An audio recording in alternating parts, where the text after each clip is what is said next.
தம்பி லட்சுமணன் நெஞ்சில் எழுகிறது. கண்ணில் நீர் பெருக சீதை நின்ற நிலை கண்ணில் தெரிகிறது. அண்ணன் கொண்ட துய தம்பி லட்சுமணன் நெஞ்சில் எழுகிறது. அது பாசமன்றோ இது வேஷமன்றோ, அது பாசமன்றோ இது வேஷமன்றோ.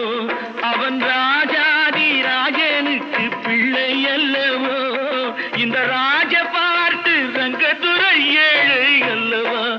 அம்மம்மா தம்பி என்று நம்பி அவன் உன்னை வளர்த்தான்.